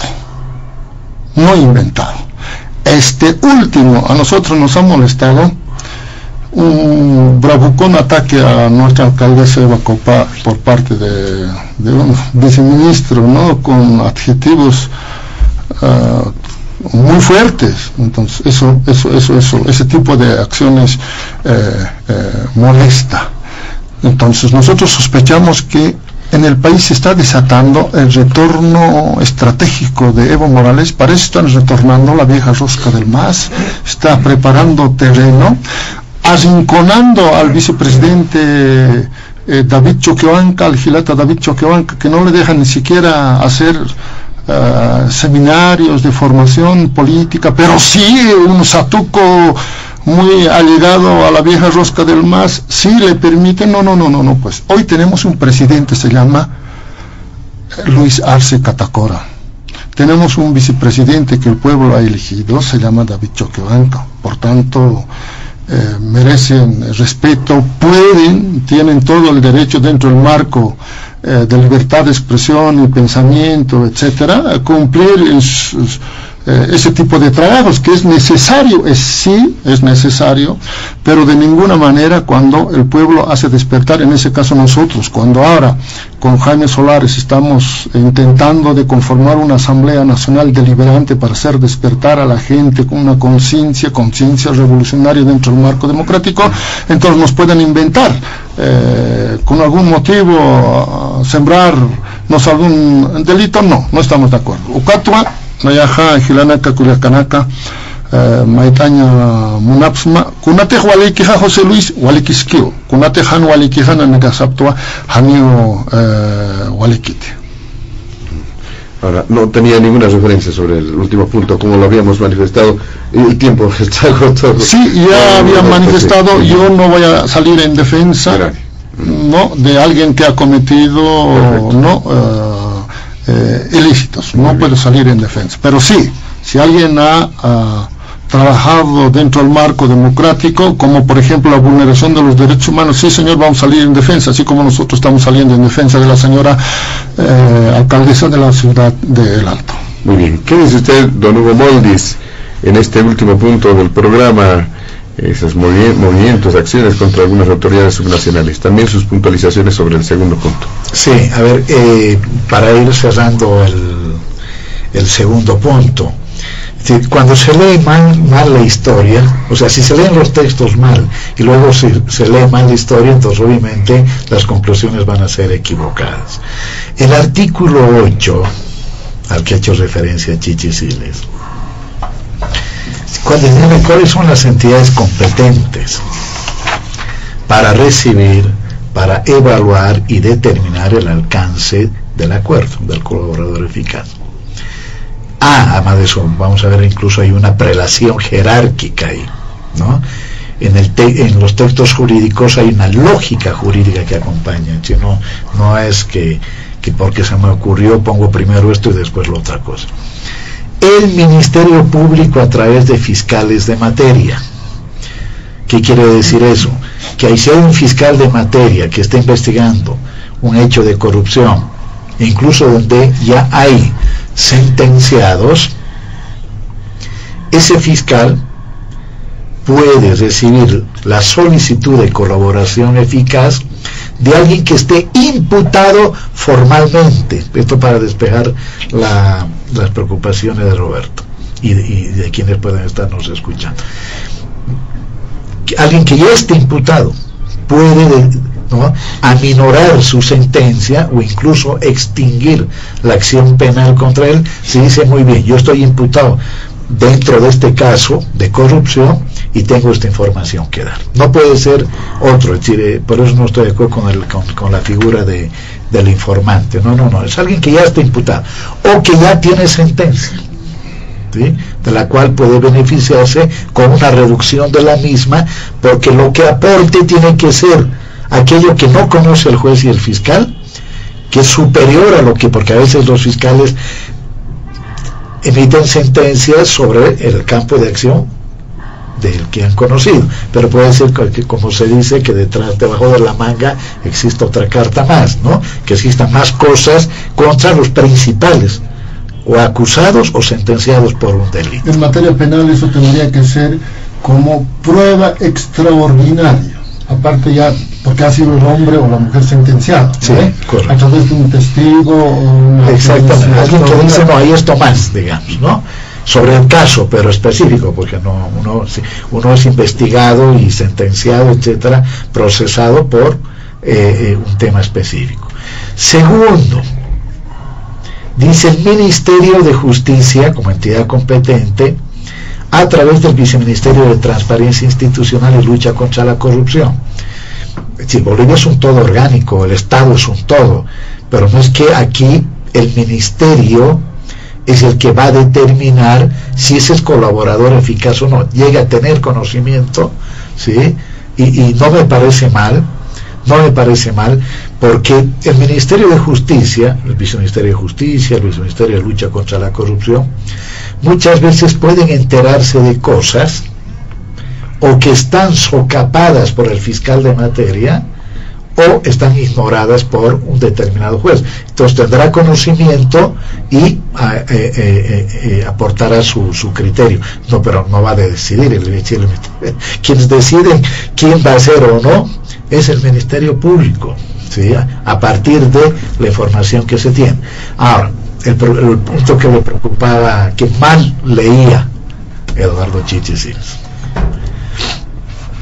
si otro fiscal, servidor público o autoridad judicial, fíjense, otro fiscal, Ministerio Público, servidor público puede ser alguien, qué sé yo, del Ejecutivo, o autoridad judicial, en cumplimiento de sus funciones toma conocimiento de la disposición de una persona de celebrar un acuerdo de colaboración eficaz, deberá remitir dicha solicitud a conocimiento del Ministerio de Justicia, ¿no?, y de Transparencia, siendo prohibido realizar todo tipo de negociaciones. Es decir, no puede decir, si un servidor público de X ministerio conoce que hay una solicitud, vamos a poner en este caso específico, por ejemplo, no es ningún permiso, ¿no?, porque aquí hay un fiscal de materia que está llevando adelante el caso.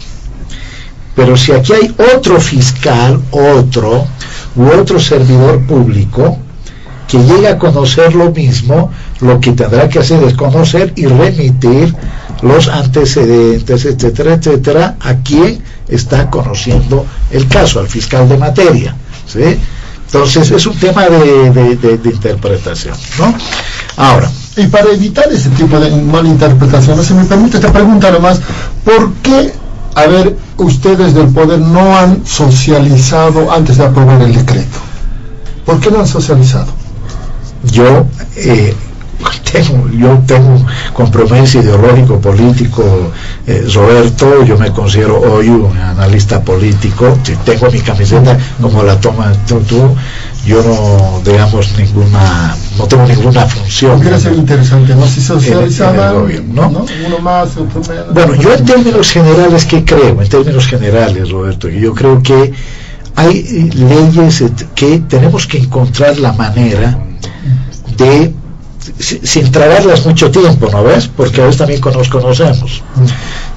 de tal manera que puedan ser lo más socializadas posibles y recibir además de eso los aportes de la gente. Exacto. No hay que ver, debería ser en todo, Sí, sí. ¿no? Y estoy hablando como Estado, no estoy hablando en este caso, ¿no es cierto? Pensando como Estado, ¿no?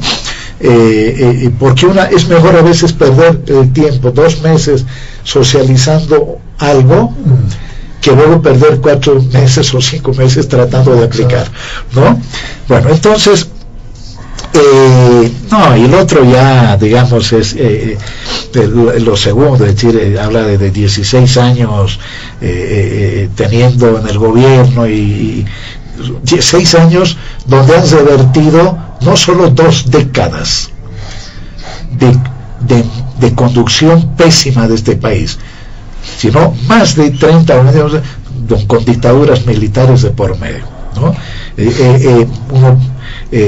Crecimiento económico, distribución con justicia social, Asamblea Nacional Constituyente que surgió en las heroicas jornadas de octubre, ojo, ¿sí? El pedido de la nacionalización de los hidrocarburos, contra el cual hoy el señor Mesa se está pronunciando, en parte por no haber tenido el valor, ¿no? Muchos dirían por no haber tenido los pantalones, pero prefiero no interpretarlo de esa manera, ¿no? Por no haber tenido el valor de seguir las recomendaciones del referéndum que, convocado en su gobierno, le pidió, ¿no es cierto?, que le entregara al Estado el control de los recursos naturales. Prefirió renunciar antes que cumplir con el mandato popular expresado en esa consulta popular. Y termino señalando lo siguiente sobre el tercer tema. Salvo algo con lo que yo no estoy de acuerdo, que no ha sido una acción planificada de un grupo, no, ha sido el desliz de un viceministro contra una alcalde tan importante como Eva Copa, ¿no? Pero no de eso contra cualquiera, sino decir, yo creo que es un alcalde importante, pero así hubiera sido el alcalde de un municipio más pequeño. No se puede descalificar la política usando adjetivos. Necesitamos recuperar, y yo diría en la política en general, en la izquierda, en la derecha, en los que se crean, digamos, no ven de derecha ni izquierda, sino, sin entrar en esos detalles, por hablo de la política en general, los debates de alto nivel que teníamos en el pasado. Es decir, hoy hemos degradado la política, hemos bajado el nivel de la política, y ciertamente un viceministro no puede, ¿no?, contribuir a seguir bajando el nivel de la política. Es decir, y creo que esto ha sido un tema criticado por no solo opositores, sino también oficialistas sobre este desliz que esperemos que nunca más vuelva. Ahora, ahí no hay ninguna acción deliberada, sin embargo, contra alguien. Si por acción deliberada se abra la sentencia contra Manfred Reyes Villa, que más bien dice mucho que es muy poco, un mes, ¿no?, o acciones que se puedan, ¿cierto?, convocar, por ejemplo, al señor Fernando Camacho, que le tiene que explicar a este país por qué en noviembre pedía incluso una salida más radical, pedía la constitución de una junta civil militar, pedía la renuncia de los miembros del Tribunal Constitucional, pedía la renuncia de los miembros del Tribunal Supremo de Justicia, ¿sí? Pedía en definitiva demoler el Estado, ¿no? Entonces, y no por una revolución, por supuesto, sino, ¿no es cierto?, por intereses absolutamente ajenos más bien a las mayorías de este país. Eso es acción, esta es una acción, ¿no?, si no tiene nada que ver con la gestión. La gestión se la va a cobrar, por ejemplo, el pueblo cruceño, que sabe que recurre a un radicalismo para encubrir la mala gestión que tiene, la pésima gestión que tiene en Santa Cruz. Pero las autoridades subnacionales que tengan procesos en contra tienen que rendir cuentas sobre eso. Es decir, no, que ser autoridad no quiere decir que deben tener ni impunidad ni inmunidad, ¿no? Entonces a partir de eso tratar de tejer la idea de que hay persecución política me parece una exageración. Muchísimas gracias. Muy bien, muchas gracias, don Hugo Moldis.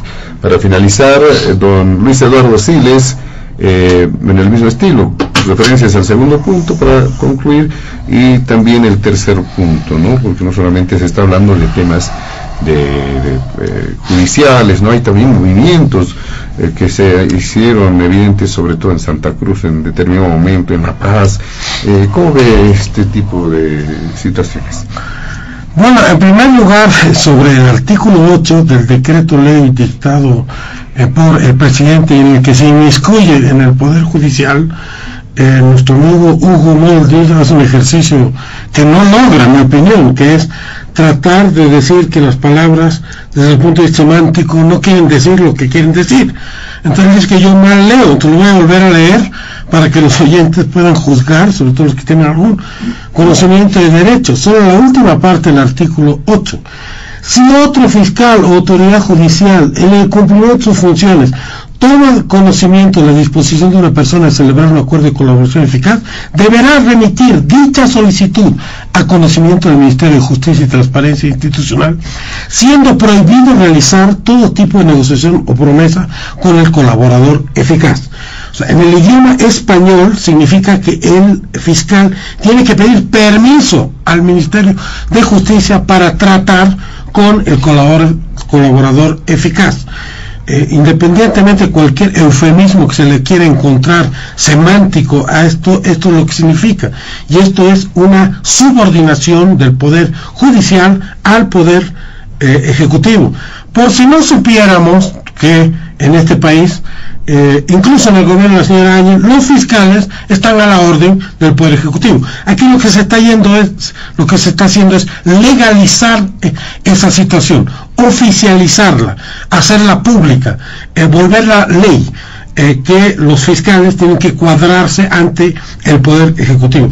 Por favor, no nos engañemos, y eso está claramente aquí y cualquiera puede buscarlo en el internet. Lo que se necesita en este país es una revolución de la justicia, y mientras no haya la intención genuina de hacer eso, entonces seguimos en este tire y afloje absolutamente absurdo, donde la justicia solo sirve para perseguir a los opositores, solo sirve para perseguir a los ladrones si son del lado de la oposición, pero si son del oficialismo sirve para encubrirlos, para darles impunidad.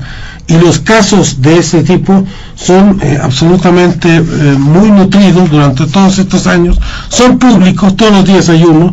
Entonces no podemos tratar de tapar el sol ni siquiera con un dedo, con una pestaña se pretende tapar el sol del caos absoluto de la justicia y de esta movida, que repito, es una movida engañosa, que ya se comprometió el Ejecutivo a no hacerlo y lo vuelve a hacer por debajo de la mesa mediante un decreto al estilo de Banzer, al estilo de García Mesa. Nos dice que el señor Camacho tiene que responder de no sé qué. El que tiene que responder aquí son los que gobernaron durante 14 años, los que tienen 130 muertos en su haber, los que tienen sindicaciones de pedofilia y estupro, los que tienen sindicaciones de haber manejado 55,000 millones de dólares, los que tienen sindicaciones de haber aprobado, no sindicación, haber aprobado la Constitución como muertos, y esa es la Constitución de la cual se vanagloria. Sobre el último punto, lo que está claro aquí es que hay una versión parecida a lo que ocurrió el 2006. El 2006 el MAS fue tras todos los gobernadores y alcaldes que habían sido democráticamente elegidos en esa época. Fue tras Leopoldo Fernández, le hizo una cobardísima y siniestra celada que acabó con él en la cárcel durante una década. Fue tras el prefecto Cosío, en esa época se llamaba prefecto. Fue tras Manfred Reyes Villa. En Sucre hizo una movida similar. Hoy en día las cosas han cambiado, la fuerza no es la misma, la capacidad de maniobra ya no es la misma, pero igual intentan con la misma receta. Camacho, les guste o no les guste, hasta prueba de lo contrario, nos caiga bien o nos caiga mal, es el gobernador del pueblo de Santa Cruz, votaron por él, habrán tenido sus razones y se lo tiene que respetar, lo mismo que Manfred, lo mismo que todas las autoridades municipales. Y en vez de hablar, sustituyen y vacían de contenido el diálogo político en esta decadencia en la que han sumido a Bolivia, sobre todo desde el punto de vista ético y moral. Entonces hacen bloqueos de los rellenos sanitarios, van los del comité cívico y contratan un grupo de cobardes para que les tiren cosas, para que les insulten, y así están degradando al estilo venezolano del cual se inspiran y al estilo cubano al cual obedecen. Están degradando la relación entre bolivianos, están degradando a autoridades que son democráticamente elegidas y que con los cuales habría que hablar. Hablan de respeto, pero no respetan. Hablan de democracia, pero no son democráticos. Hablan de tomar en cuenta a todos los bolivianos, pero solo creen que unos son dignos de tomar en cuenta. Y en este caso, repito, vemos una reedición de una persecución política. Y lo que hemos hablado en la mitad del programa de colaboración eficaz dota de un instrumento más para la persecución política. Uno más, porque ya tienen muchos, ¿no es cierto? La Fiscalía, todo el Poder Judicial, las mentiras que peroran todo el día y este afán de envenenar el alma de los bolivianos que los anima sistemáticamente. Pero nos han dotado de un instrumento más que viola la Constitución para perseguir a los opositores. Si alguno está viajando, se lo van a poder detener en un aeropuerto con una sola llamada, y eso seguramente les debe satisfacer mucho, pero eso no va a tener otro efecto que un efecto contraproducente. El 2019 fue el hastío de todo el pueblo de Bolivia con esta lógica de abuso, de prepotencia. Ese nuevo momento va a llegar, porque estos son abusos, son prepotencias, y los que estén en el gobierno van a tener que emular a los del 2019, y probablemente algunos escaparán, otros se refugiarán en delegaciones diplomáticas, en fin, porque esto es mucho abuso que se va acumulando, que va llenando la medida del pueblo boliviano. Abusos judiciales, abusos mediáticos, abusos de todo tipo. Se ha publicado recientemente, por ejemplo, cómo distribuyen los recursos publicitarios del Estado solo en un par de canales, los que les son afines, para nosotros absolutamente nada. Por tomar simplemente un solo ejemplo de lo que está ocurriendo, la vuelta de la prepotencia, la vuelta de la persecución y del abuso. Todo esto no es bueno, no es sano y no nos va a conducir a ningún lado positivo para nadie. Muy bien, tenemos un par de minutos. Simplemente, a modo de despedida, un mensaje, una reflexión final, a 1 minuto, por favor, por participante para cerrar el programa. Don Roberto de la Cruz, 1 minuto, brevemente, por favor. El Estado está constituido por 4 órganos: ejecutivo, legislativo, judicial y electoral. No tiene por qué inmiscuirse el ejecutivo en el órgano judicial. Eso es violar la constitución política del Estado. Hilana Culiacanaka, Cabolía Marca Zanja, Pusi, Hilana Cacaspas, Ucamao Estado, Ucataipinua Anchitahay, Harktaptayaña Munapji, Kuntimunap Hayukam Amna Kanyataki, ejecutivo, Ayuksankirinaka, judicial, justicia toquero. Año ampara ayantay monap hayu kaman hupanakaha muninya para amnakan monap ukahani walikiti ukaroha sanya walik han waliki ukaroha sarakiño hani walikiti sasin haya pana. Muy bien, para resumir brevemente lo que dijo don Roberto de la Cruz, hay personas que no conocen el idioma aymara, reiterar un poco lo que explicaba los 4 órganos del Estado, y obviamente no tienen por qué, dice, meter las manos sucias un órgano al otro, y así funciona el Estado, ¿no? Don Hugo Moldis, para concluir. Sí, a ver, yo no veo en el decreto, ni mucho menos en la ley 913, la intención de ingresar a un campo que no sea el suyo de parte del órgano ejecutivo. Hay un tema que siempre se ha reivindicado de parte de la oposición, que es el y que está además de eso en la vieja Constitución y en los principios liberales, que es de la coordinación de los órganos. Es decir, yo no me meto en otro campo que no sea en el mío, pero eso no quiere decir que podamos que podamos colaborar, ¿no? Por eso hay Ministerio de Justicia y Transparencia, y la participación de ese ministerio es, ¿no es cierto?, hasta donde sus competencias constitucionalmente le dan, y reitero, que es en definitiva el Ministerio Público. Y es el juez el que determinará si una persona, no sé, reúne las cualidades, las condiciones para ser colaborador eficaz. Y vuelvo a aclarar, no se trata, ¿no?, ni de informantes ni de agentes encubiertos. Es decir, es más, en realidad deberíamos discutir sobre otras figuras que se usan en otras partes del mundo para más bien volver mucho más eficiente esta lucha, en este caso contra las sustancias controladas, esta lucha contra la corrupción. Ahora, no hay que caiquearse, ¿no? Pero a esa caiqueada yo les respondo de la siguiente manera, ¿no? No hay 2019 que no tenga su 2020. Lo demostró el pueblo boliviano en octubre del 2020, cuando derrotó, y es más, no hay 2019 que no tenga su agosto de 2020, cuando esa huelga y ese poderoso bloqueo nacional campesino derrotó, ¿no es cierto?, y garantizó las elecciones de octubre, y no hay en 2019 que no tenga su victoria electoral el 2020. Muchas gracias. Finalmente, don Luis Eduardo Siles, para cerrar el programa.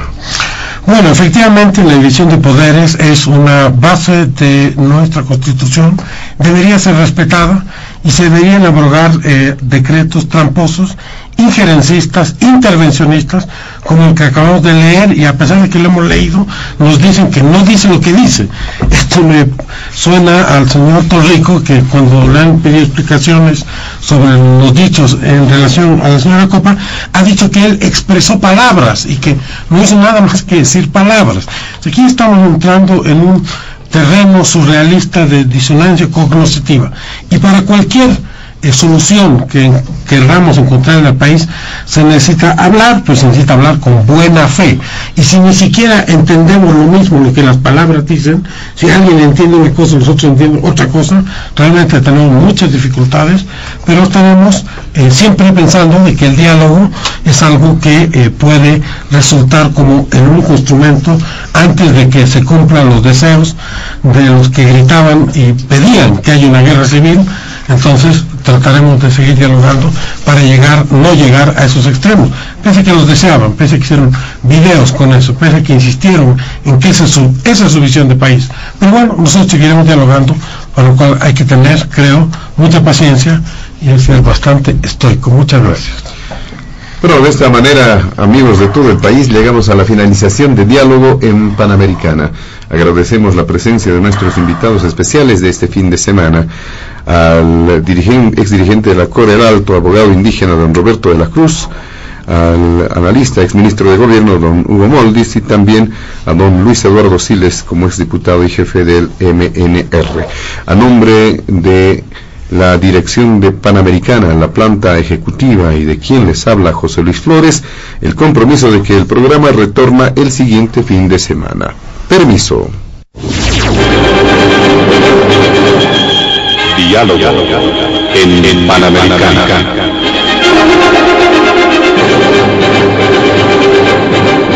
La radio agradece por la atención prestada al programa de hoy.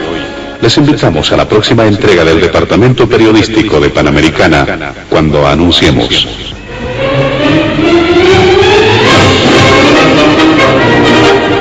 Diálogo en Panamericana.